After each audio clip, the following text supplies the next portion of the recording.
একটি সর্বভারতীয় অঙ্কন প্রতিযোগিতায় সেরা ৫-এর মধ্যে জায়গা করে নিল হাওড়ার বাগনানের রামচন্দ্রপুর গ্রামের ক্লাস 8-এর ছাত্রী কন্যাশ্রী রোশনি মাইতি। গত জুলাই মাসে কয়েকটি প্রকৃতি সেবা সংগঠনের উদ্যোগে সর্বভারতীয় ভিত্তিতে একটি অঙ্কন প্রতিযোগিতার আয়োজন করা হয়েছিল। বিষয় ছিল আই লাভ লেজার্ড।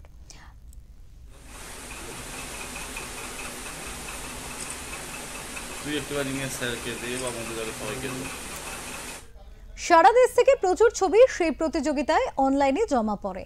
সেখান থেকে প্রাথমিকভাবে 2480টি ছবি বাছাই করা হয়। চূড়ান্ত পর্যায়ে এসে মোট 5টি ছবি, আর এই তালিকায় রয়েছে বাগনানের রোশনির ছবি।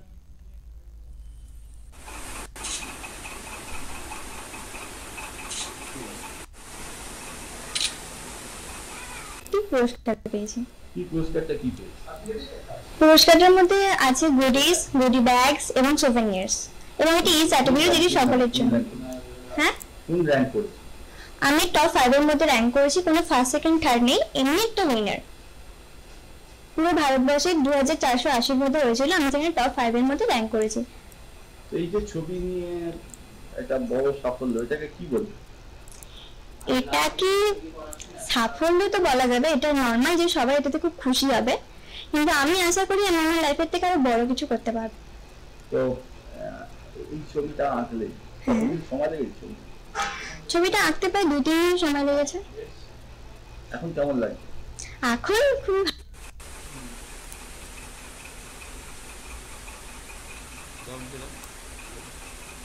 রশনির বাবা অরবিন্দ মাইতি একটি ছোট ফার্মে কাজ করেন। মা সুস্মিতা গৃহবধূ। রশনি একমাত্র সন্তান। নামী শিল্পী সৈকত খানের কাছে সে আঁকা শেখে। তারই পরামর্শে জুলাই মাসে ছবি জমা দেয় রশনি। তার এই সাফল্যে সৈকত বাবু জানান, রশনি এই প্রতিযোগিতায় সম্ভবত রাজ্যের একমাত্র স্থানাধিকারী। পুরো তথ্য এখনো আসেনি। মঙ্গলবার রাতে ফল প্রকাশিত হলে বিষয়টি জানতে পারি। খুব ভালো লাগছে।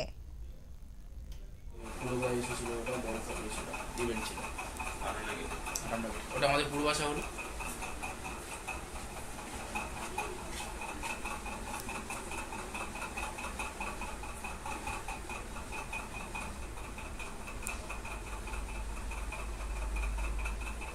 সন্ধ্যাবেলা আমরা জানতে পারি বিষয়টা, কারণ ওনাই রশ্মি মাইতি হচ্ছে এর আগে বিভিন্ন এলাকার কম্পিটিশন যখন হয় র্যাঙ্ক করে।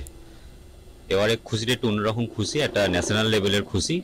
গোটা ভারতবর্ষ জুড়ে যেখানে অঙ্কন প্রতিযোগিতা হচ্ছে সেখানে 5 নম্বর র্যাঙ্ক করেছে, যেখানে আমাদের সৈকত বাবু মানে শিল্পাঙ্কনের যে টিচার, ওনার শিক্ষকের হাত ধরে আমরা দেখেছি তো এখানে ওনাকে, যে এত ছাত্রছাত্রী মানে লাস্টে ভেতরে বসতে পারেন। আপনি দেখতে পাচ্ছেন ক্লাবে আমার জায়গাটা খুব শর্ট, সেই জায়গা থেকে বাইরে বসে অঙ্কন ক্লাস করে বিভিন্ন জায়গায় কম্পিটিশনে র্যাঙ্ক করে, তার উপর ভারতবর্ষের মতন জায়গায় যেখানে গোটা পূর্ব ভারতের একা মনে সম্ভবত মানে 5 জনের মধ্যে একজন ওয়েস্ট বেঙ্গলে, হয়তো যতদূর জানি।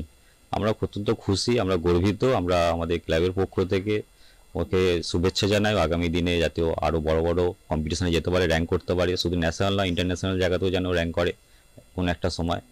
আমরা খুব খুশি, অত্যন্ত খুশি। আমরা খুবই আনন্দের খবর এবং গর্বের ব্যাপার আমাদের। এটাতে সম্পূর্ণ তার নিজস্ব প্রচেষ্টা, এবং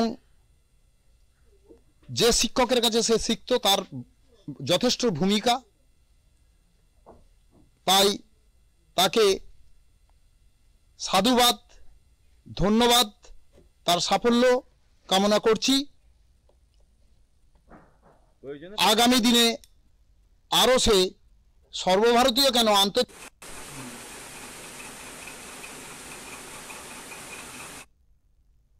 ছবি আঁকায় এমন সাফল্য এর আগে দেখেনি রামচন্দ্রপুর, তাই আবেগে ভাসছে গোটা গ্রাম। গিরগিটি রং বদলায়, কিন্তু সেই গিরগিটি এঁকে সর্বভারতীয় ক্ষেত্রে নজর কেড়ে দিল হাওড়ার বাগনানের প্রত্যন্ত গ্রাম রামচন্দ্রপুরের রোশনি মাইতি, ক্লাস 8-এর ছাত্রী। এখন আমরা যেখানটায় দাঁড়িয়ে আছি, পিছন দিকের এই ছোট্ট ক্লাব ঘরে বসেই সে কিন্তু নিয়মিত ছবি আঁকা প্র্যাকটিস করে। বাগনানের একটি শিল্পাঙ্কন নামে প্রতিষ্ঠান তাকে ছবি আঁকা শেখায়। গ্রামের এই এলাকা মানুষজন কিন্তু নির্ভরশীল মূলত কৃষিকাজের ওপর। একদম কৃষিজীবী এই পরিবারের রোশনি মাইতির সাফল্যে রীতিমতো খুশি বাগনানের রামচন্দ্রপুর। আমরাও সাফল্যে আছি তার সঙ্গে। উলুবেড়িয়া থেকে মনোজ চক্রবর্তী রিপোর্ট, ওঙ্কার বাংলা।